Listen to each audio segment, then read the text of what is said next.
હું ટીડી પટેલ આજે ભેળસેળના ટોપિક ઉપર સમસ્યા અને સમાધાનની બાબતમાં વાત કરવા માગું છું. સમસ્યા તો જબરજસ્ત દિન પ્રતિદિન વધતી જાય છે. એટલી બધી ચીજ વસ્તુમાં ભેળસેળ થતી જાય છે, ખાદ્ય પદાર્થોમાંથી માંડીને તમામ વસ્તુમાં.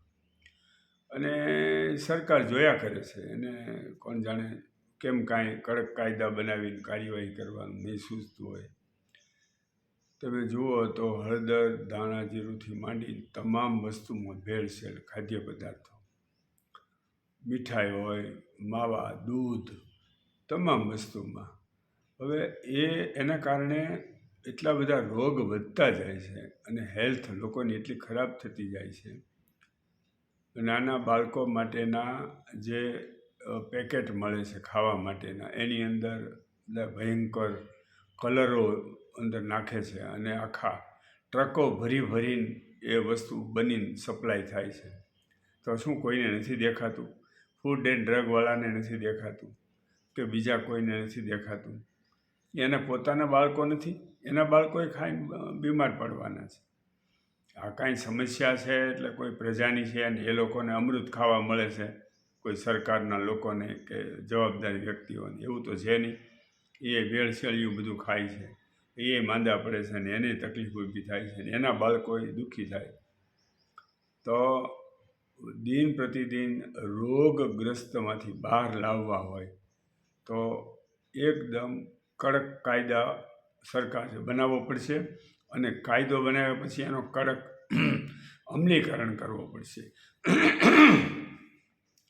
જો કાયદો બનાવ્યા પછી એનું કડક રીતે અમલીકરણ નહીં કરવામાં આવે તો ભેળસેળિયા નફો મેળવવા માટે, અને એ ભેળસેળિયાને પણ હું કહું છું કે તમારે ત્યાં પ્રજા પેદા થાય છે ને એ બધી ભેળસેળિયા જેવી થવાની છે. જેટલા લોકો ભેળસેળ કરે છે એને ત્યાં પછી એની બૈરાઓ, એની છોકરીઓ, એના એ બધા આડેધડ બધા જીવન જીવી અને ભેળસેળ કરી અને પ્રજા પેદા કરશે અને એ દુઃખદાયક થશે. તમે જે કરોડો રૂપિયા ભેગા કર્યા છે ને ભેળસેળ કરીને, લોકોની હેલ્થ હારે ચાંડા કરીને, એ તમારી પ્રજા વાહે દારૂ, જુગાર અને નીચતામાં એ રૂપિયા બધા વાપરી નાખે. અને કારણ કે ખોટું જે કૃત્ય કર્યું છે, પાપ કર્યું છે, એનું રિટર્ન તો મળવાનું જ છે.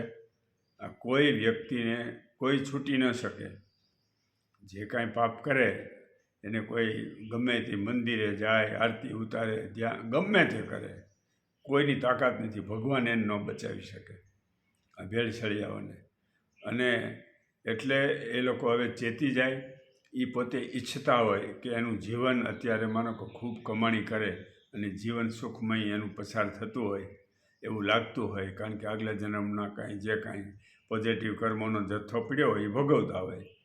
પણ એ પૂરું થઈ જશે પછી જે આ ભેળસેળ કરીને જે પાપના રૂપિયા ભેગા કર્યા છે એ જ્યારે એનો સમય શરૂ થશે એટલે જીવતર તો થોડું ઠીકઠાક પસાર થઈ જશે, પણ એનું મોત બગડવાનું છે.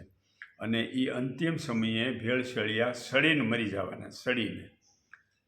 એમાં મેં બહુ લોકોને જોયા છે, આવા વેપારીઓને, ઇન્ડસ્ટ્રીમાં જે ભેળસેળ કરતા હોય એ લોકોને, કે એનું બહુ ભૂંડા હાલે ખરાબ રીતે મોત થતું હોય છે. અને 6 મહિના 12 મહિના પથારીમાં સડીને એને પીઠમાં ભાંઠા પડ્યા હોય, એની ભાંઠામાં જીવડા પડ્યા હોય, એવા મેં લોકોને જોયા છે. અને મને તપાસ કરી મેં કે ભાઈ આ શું છે બધું, તો ખબર પડી કે આ ભેળસેળનો ધંધો કરતો હતો. એટલે મહેરબાની કરી અને ભેળસેળ કરવાનું બંધ કરો. ઓછી આવક થાય, ઓછી કમાણી થાય, પણ એનાથી શ્રેષ્ઠ અને સારું જીવન જીવી શકાય છે. અને પ્રજા પણ જાગૃત થાય અને પ્રજા પણ નમાલાની જેમ જોયા કરે છે અને બધું ખાધા કરે છે. આચો કૂચો કચરો ગમે તે જે આવે એ, તો એ લોકો પણ રોગગ્રસ્ત થઈ અને દુઃખી થાય છે. તો સુખી જીવન જીવનારાઓ જાગૃત થાય. અને ભેળસેળિયાઓને જો અંતિમ સમય મોત ન એનું બગાડવું હોય અને સુખેથી જીવવું હોય તો એ લોકો પણ ભેળસેળ કરવાનું બંધ કરે. કારણ કે આ એક બહુ મોટું રાષ્ટ્રીય પાપ છે અને એનો ઉપાય સમગ્ર સમાજ, સરકાર અને ભેળસેળિયાઓ બધાએ એમાં લક્ષ આપી અને જીવન જીવવું જોઈએ. તમે દાન પુણ્ય ન કરો તો કાંઈ નહીં, પણ ઘણા એવા જોયા છે ભેળસેળ કરે, લાખો કરોડો રૂપિયા કમાય, પછી એમાં સમાજને દેખાડવા માટે દાન કરે.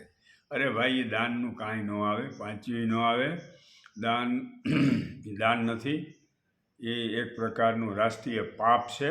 અને એ પાપ પછી તમે બીજાને આપો છો, એ દુઃખી થવાના જેને તમે દાન આપ્યું છે. આવા ભેળસેળિયા પાસેથી જે લોકો દાન લે અને એ એના માટે ઉપયોગ કરે ને, તો એ પણ દુઃખી થઈ જવાના, કારણ કે પાપનો પૈસો ભેગો કર્યો છે. કારણ કે લાખો લોકો સાથે હેલ્થ સાથે ચેંડા કરવાનું આ કામ છે. એટલે સુધરી જાય તો સારી વાત છે. અને સરકાર અને સમાજ બંને આમાં લક્ષ્ય આપે. ખાનારા પણ એના માટે અલગ અલગ પ્રકારના ટેસ્ટ આવે છે, ટેસ્ટ કરી અને ખાય. કારણ કે દૂધમાં, ઘીમાં, માખણમાં, મીઠાઈમાં બધી જગ્યાએ ભેળસેળ કર્યા કરે છે. કાંઈ વિચાર નથી થતો. એને ખબર નહીં પડતી હોય કે આ મહાપાપ છે. અને આમ મોટી કથા વાર્તા ચાલતી હોય, કથા વાર્તા સાંભળતા હોય. ભાઈ, એ કાંઈ સાંભળવાની જરૂર નથી. આ એક વાક્યમાં સમજી લો કે આ ભેળસેળ કરવાનું પાપ બંધ કરો તો સારું છે. ભગવાન તમને સદબુદ્ધિ આપે. ઓકે.